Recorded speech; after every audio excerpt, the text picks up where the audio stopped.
Thanks for joining me for the review session for the May 2015 comic Bento and comic block. I'm going to go ahead and start into the reviews on the comic block, May 2015. First issue up is the Convergence Action Comics issue by Justin Gray and Claude Saint-Aubin. Covers by Amanda Connor and Paul Mounts. Cover price on this is $3.99. Overall, it was a decent story. It was not what I would have chosen for the choice out of all of the 40 different Convergence titles plus the Convergence main series, so I think this was kind of a weak choice. Storyline revolved around pairing the Superman Red Sun universe against the pre-Crisis Earth 2 universe. And as much as I love the Red Sun stuff, I think it was one of the better Superman stories in the last 30 years. I really don't feel like this particular title tied into the overall event as well as some of the other ones did. The Booster Gold story was definitely better. There were some of the other ones that were done better in their time and place. The initial storyline, though, really would have been better off by sticking with the main Convergence title, because that kind of was what was the backbone for all 40 of the spin-off things. As far as a crossover goes, this was really kind of an event title built around the idea of we need to not be focusing on publishing things for 2 months while we're moving from New York to Berkeley, and I think they kind of went with that, or sorry, Burbank. I think they kind of stuck with that overall, as far as being, they told little stories that worked out well for little stories, but as an inclusion in this box, one issue out of a 2-issue run was kind of a weak choice. I would have rather have seen you put both issues in, or barring that, putting something in that was more indicative of the overall crossover. So either, like I said, the Booster Gold story, which tied in very much with what the crossover was about, or the crossover main title itself, Convergence number 1 or Convergence number 0. Overall, I'm going to give this a 5.0 because it was alright. It wasn't one of the better things in the crossover. It also wasn't one of the worst things in the crossover. Moving on to the second issue, we have Mythic number 1 by Phil Hester and John McCrea. This is, in fact, a comic block variant.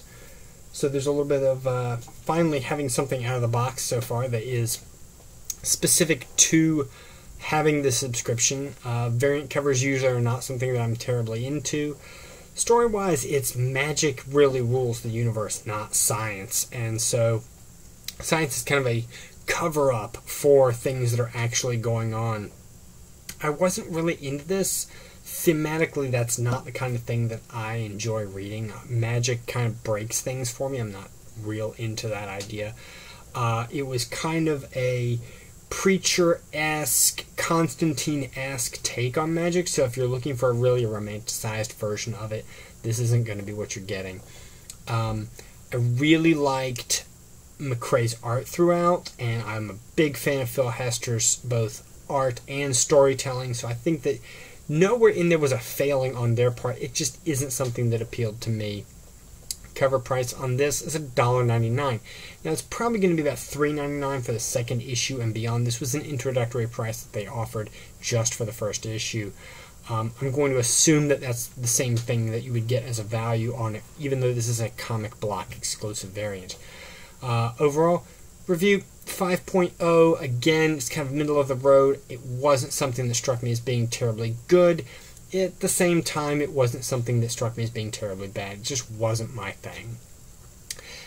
Next up, the third issue in the box was Secret Wars number 1 variant. The rating on this is T for teen. Oh, and if I forgot to mention, the rating on Mythic number 1 was M for mature. By Marvel Comics here, and this is again a comic block exclusive. Overall, this kind of was a departure of what I thought was the Stan Lee model of how to write comic books, is assume every comic is someone's first comic. If this was my first comic, I would never pick up a second comic ever again. I've read a lot of Marvel comics over the years. I just haven't read many at all for the last 15 or so.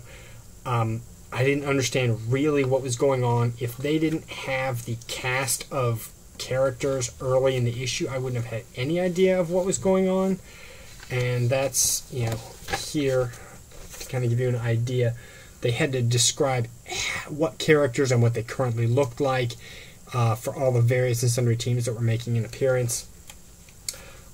Overall, the story just kind of jumped into it with the Marvel 616, which is the base Marvel universe, and the Ultimate Universe, which is 1610, I think is what it was, kind of converging, if you will, into each other. They used the word incursion, but combining the two.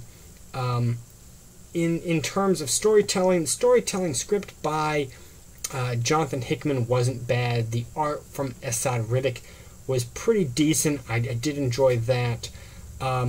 The cover that they had on the variant, I'm not sure who did it, because they have on here, you can see initials NB, but none of the variants that they have listed anywhere that I could find listed anyone whose name was, initials would have been NB, so I don't know who did this variant. I'm not familiar with that artist at all. So if you know who that is, please hit me up in the comments on who that was. That would be fantastic. Cover price on this was $4.99, which is about to be expected for most of these event comics. Couple of additional concerns that I had with this is they did put in here a additional thing for Marvel fans. They've got this AR code, so if you've got a particular app that you can download for iPhones or Android phones, you can get additional content on pages that have that AR logo on it. I have a Windows phone, so this wasn't even something I was able to do with at all.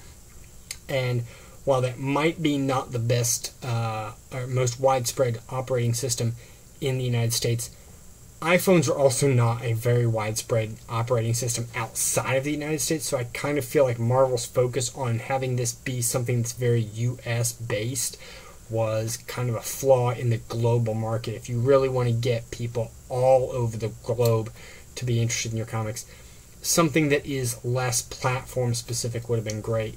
Likewise, they had this additional digital version that you could download that is in here somewhere that I can't find right off the top of my head.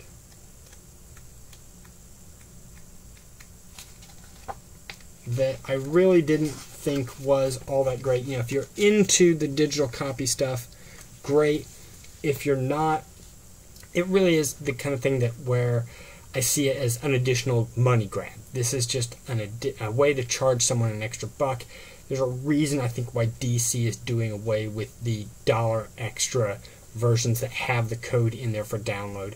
I don't think that you really have someone who that many people at least that want both a physical copy and a digital copy. The comics market, I think, is really splitting into two different groups. Those who want the collectible of whatever it is, and those who just want to read it and have it as something that they can pick up on their digital device.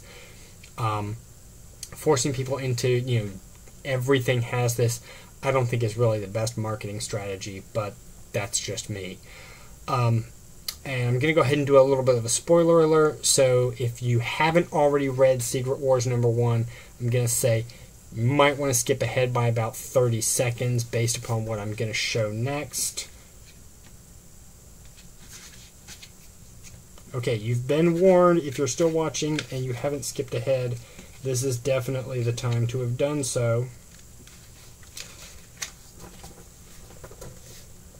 I don't care how many times they say this isn't a reboot. You don't have birth and death dates if this isn't a reboot. So, the combining of the two different universes, I think, is something that's incredibly unique. It's never been done before in the history of comics, and I think it's an incredible, storytelling method that has never been done, certainly not by somebody across the street 30 years ago. Just saying. Moving on beyond that, though, the comic block's design is that there's 3 comics, another thing, and a t-shirt. That's kind of their model that they've got going on with this. So the other thing in this month was the comic art print, which was in and of itself kind of cool because I'm a big Batman fan, so I like that. They did build it up as being something that's suitable for framing, but at roughly comic book sized, which is like 6 1/4 ish versus by 10, there's no frames out there that are going to fit this unless you can find specifically a comic book frame. This is not a common size for things to be framed in, and so that really wasn't the best size to choose for a frame. Now the box that they've got is very much designed around comic book sizes, so it's not like they're going to be able to put an 8.5 by 11 or an 11 by 17 print in there. And I would prefer something to be shipped flat than rolled because you're going to be able to get a a better quality out of it. You don't have the damage that can happen during something like rolling.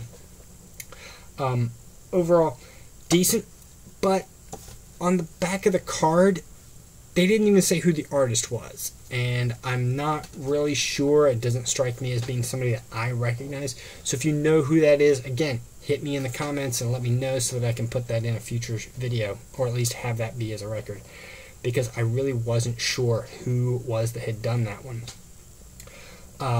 ComicsDB has about 2,300 people with the last name that starts with K, which you can see the initials on that are TK. I wasn't going to scan through 2,300 people to see how many people have the first name that starts with T also. Finally in the box was the t-shirt, which I am wearing right now. And you can see it does look like it shrunk up a little bit. It's nice and loose in the shoulders. I have kind of wide shoulders, so a lot of things can get tight across the chest and shoulders for me. This was from shirtpunch.com, and it was an exclusive shirt for the box. So I'm not sure if this is the company that they will typically be doing other things with, but overall, I enjoyed this. That was a good shirt. It's comfortable, high quality material, and with the next month's shirt, I'm going to compare what this one looks like after it was washed with one that came in new, and see if you just can kind of see how it shrinks up. Alright, so that is it for the comic block. Moving on to the comic Bento. The comic block total value then was $31 to $36 because there's about $31 in merchandise, considering the shirt was $19.99. I'm guessing that the print would be maybe about $5 value. So their $30 value that they're offering for your price was actually hit, but this is one of those things where it could fluctuate based upon that extra item. It does kind of ride on the back of the t-shirt at $19.99. So if the t-shirt ends up not being something that you see as being a huge value, you're not going to get out of the other aspects. So moving on to the comic Bento for the month.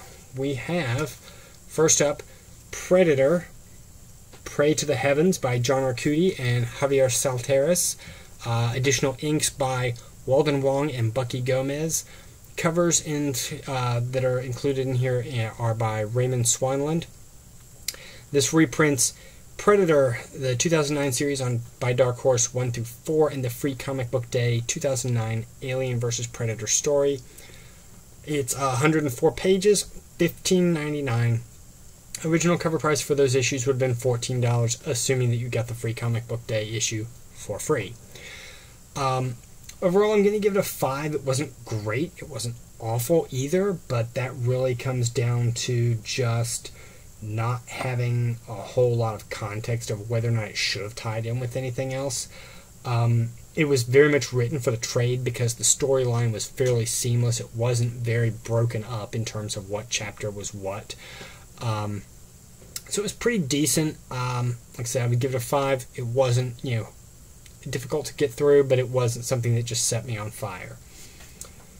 Next up is the Star Trek Countdown to Darkness. That is a prequel to the second movie from the reboot. Written by Roberto Orci and Mike Johnson. Rating on this is 13+. Published by IDW. The Art was by David Messina and Marina Castelvetro. Hope I pronounced that right. This reprints Star Trek Countdown to Darkness 1 through 4, 104 pages, and $17.99 cover price for the volume. Original cover price, had you bought those 4 issues, would have been about $16. I'm going to give this a 7.5 because as soon as I got done reading it, I really wanted to see the second movie. I'm not a huge Star Trek fan, but it struck me as being just a great story that led into something. So I did stream the movie immediately afterwards. What was the best part is there was a line in the movie that referenced this comic series, which means that they had planned the comic series well enough in advance that they could have put that in, even with the editing having taken place. The line about the mud incident was still included in the final movie cut. So I thought that was just really great way to tie things in. Definitely was a very enjoyable read. I just tore through this in no time. So highly recommended on this, even if you're not a big Star Trek fan. So third out of the bento box is the Marvel's The Avengers Black Widow Strikes. This is rated T+ by Marvel, obviously.